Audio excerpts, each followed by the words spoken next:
Chinese vessel again used a water cannon to drive away a Philippine boat at the West Philippine Sea. In a statement, the National Task Force West Philippine Sea says a Chinese Coast Guard vessel on Friday used a water cannon against a Philippine vessel on a resupply mission to BRP Sierra Madre at Ayungin Shoal.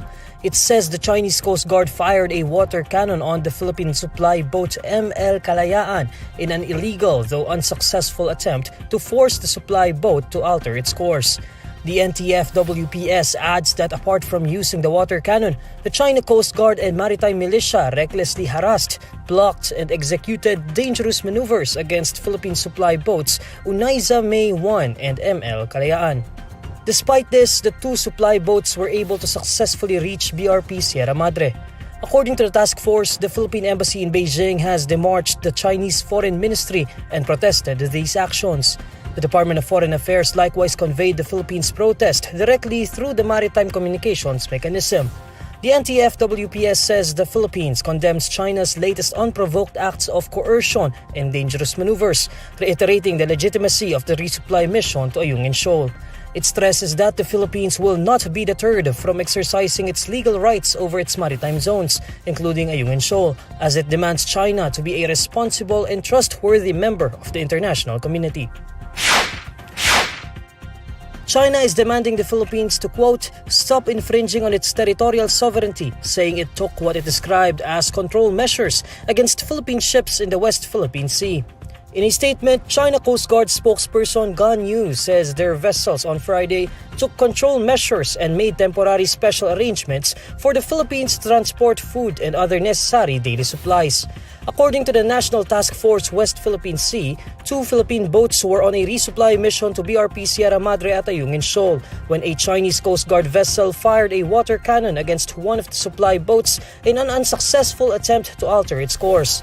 The Philippines condemned China's latest unprovoked acts of coercion and dangerous maneuvers, reiterating the legitimacy of the resupply mission to troops stationed at BRP Sierra Madre.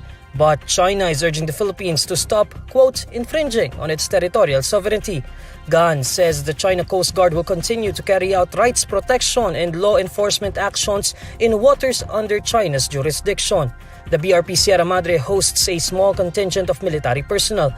It was grounded on Ayungin Shoal in 1999 to assert Manila's claim on the low tide elevation, which is located about 194 kilometers off Palawan province, well within the Philippines' exclusive economic zone. President Bongbong Marcos says Timor-Leste supports the Philippines' position in the West Philippine Sea. Marcos on Friday had a meeting with Timor-Leste President Jose Ramos Horta in Malacañang Palace, where the two discussed areas of cooperation. I would also like I'm very happy to report that beyond the formalities of these exchanges, President Horta and I had a very productive and interesting discussion on the mechanisms and the modalities that we, with the experience of His Excellency in international affairs, the many suggestions and mechanisms that he brought to light that can be of use to the Philippines when it comes to the challenges that we are presently facing in the issues that are regarding the South China Sea, or as we refer to it, the West Philippine Sea. Timor-Leste joins the likes of United States and Japan in a long list of countries who have shown support to the Philippines amid territorial tensions with China in the West Philippine Sea. This is with gratitude that we also have received the expressions of support from the President for the Philippines in terms of the rules, our adherence to a rules-based international law, to UNCLOS. In turn, Marcos reaffirms the Philippines' backing of Timor-Leste in its bid to join the Association of Southeast Asian Nations. Timor-Leste applied officially for ASEAN membership in 2011 and has since been an official observer. Once it gains official membership, Timor-Leste will be the regional bloc's first new member since Cambodia in 1999. Senate Minority Leader Coco Pimentel is not ruling out the possibility that the controversial 650 million peso confidential funds of the Office of the Vice President and the Department of Education could be restored during the bicameral committee discussion. On November 9, Vice President and Education Secretary Sara Duterte dropped the request for the 500 million peso confidential fund for OVP and another 150 million pesos for DepEd. However, in an interview with reporters, Pimentel says anything can still happen when the 2024 budget bill reaches the bicameral level. Yan ang katotohanan na hindi maganda sa bicam na parang anything goes po doon. But theoretically speaking, yan, the bicam has the power to introduce anything. So tama po yan. Theoretically speaking, pwedeng ma-restore. The opposition leader calls on everyone to continue monitoring the budget deliberations in Congress until the government's proposed spending plan for 2024 is approved in the BICAM and ratified by both chambers. Pimentel notes that both the Senate and the House of Representatives have already agreed to give the OBP, DepEd, and other civilian government agencies zero confidential funds. He also sees no reason why Congress should still debate Duterte's confidential funds when she herself is no longer pursuing it. Parang it would be a waste of time to force an agency receive a funding na ayaw nila. Why? Why should we do that? Ito sinabi na sa harap namin eh. Ayoko na yan. Magdedebate kami na bigyan natin yung taong ayaw. I mean, what, di ba? We should not waste our time anymore. Though he says it is far-fetched to still debate the same version on confidential funds, Pimentel reiterates that anything can happen in the BICAM. Far-fetched, but of course, anything can happen in Philippine politics, and that would be one of the biggest disappointments and one of the biggest political stories of the year kung mangyari yan. When the House approved its version of the proposed 5.768 trillion peso national budget for next year, it removed the confidential funds of certain government civilian agencies, including OVP and DepEd. The Senate Committee on Finance later adopted the House's version of the budget bill.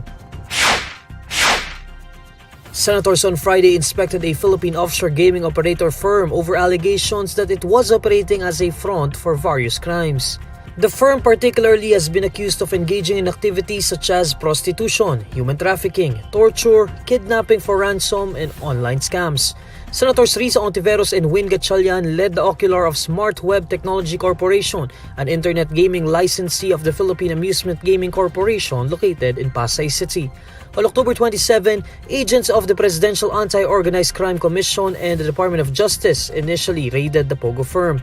The raiding team discovered that the firm houses an aquarium-style viewing chamber, an alleged torture chamber, and massage parlors reportedly being used for prostitution. Meanwhile, at the Senate inquiry into the firm following the ocular, Ontiveros questions if Pogos are being used to allow enemy forces and spies into the country. She says some Chinese are now faking their nationalities to acquire valid Philippine identification cards and passports. We find it very problematic na basta-basta na lang pala tayo. By tayo, I mean Philippine government agencies, namimigay ng ID, lalo na nalaman natin nung mga nakaraang hearings pa na basta-basta lang nagpupuslit dito sa Pilipinas yung mga magiging workers ng Pogo. And these IDs would legitimate their stay here in the Philippines. At ang isang matinding problema dito ay baka binibigyan natin ng identity pati mga fugitives sa ibang bansa. With this issue, Ontiveros wonders if Pogo firms are meant to infiltrate Philippine borders and weaken national security. The Philippine National Police says it found an abandoned car that matches the description of the vehicle where missing beauty queen Catherine Camilon's body was allegedly seen being transferred. Earlier this week, 2 witnesses came forward claiming they saw 3 men allegedly transferring Camilon's body to another vehicle. Citing a report from the Criminal Investigation and Detection Group, PNP spokesperson Colonel Jane Fajardo says authorities recovered an abandoned red Honda CR-V in a vacant lot along the corner of Dumuklay Road and Star Tollway in Barangay Palyocan East in Batangas City. The vehicle with no license plate was reportedly abandoned in the area and left unattended since November 8. Fajardo discloses that the CIDG Provincial Field Unit and Forensic Group personnel came to retrieve the unclaimed vehicle on November 9. According to Fajardo, the vehicle was transferred to Camp General Miguel C. Malvar, where it will undergo forensic examination. Authorities will also try to track the vehicle's owner. Meanwhile, the PNP official says they are still searching for the Nissan Juke which Camilon was driving when she disappeared last October 12. On October 27, Police Regional Office Calabarzon identified a police officer as a person of interest in Camilon's disappearance. The unnamed officer was relieved from his post and was transferred to its personal holding and accounting unit's custody. Inihayag ng singer at TV host na si Billy Crawford na hiniling ng kanyang ama ang magkaayos sila ng kaibigang si Vice Ganda. Nitong Webes, November 9, nag-perform ang Team Vice, Jackie at Sean para sa kanilang taunang magpasikat performances bilang pagdiriwang ng anibersaryo ng It's Showtime. At isa nga sa mga nagpagulat sa kanilang performance ay ang pagsulpot ng dating It's Showtime host na sina Billy at Colleen kasama ang kanilang anak na si Amari. Aware naman ang lahat na nagkaroon ng tampuhan ng dalawang matalik na magkaibigan at matagal silang hindi nag-imikan. Chika ni Billy, kamakailan lang nang magkita silang mag-ama at dahil rito ay marami siyang naging realizations. Amin niya, bagamat Amerikano ang kanyang ama at hindi marunong makaintindi ng Tagalog, ay ramdam nitong may hindi sila pagkakaunawaan ni Vice ng ilang taon. Aniya, lahat naman na magkakapamilya ay nagkakaroon ng hindi pagkakaunawaan pero ang Panginoon ang bahala mag-ayos nito. Say pa ni Vice, nangyari ang kanilang pagbabati ni Billy sa tamang panahon. Nagsorry rin ang singer-actor sa madlang people at sa mga kapamilyang nasaktan sa mga nangyari. Nagpasalamat rin ito sa mga taong patuloy na nagmamahal at sumusuporta sa kanila sa kabila ng mga hindi pagkakaunawaan. Ako si Teres Arceo at ito ang Bandera Chika for today.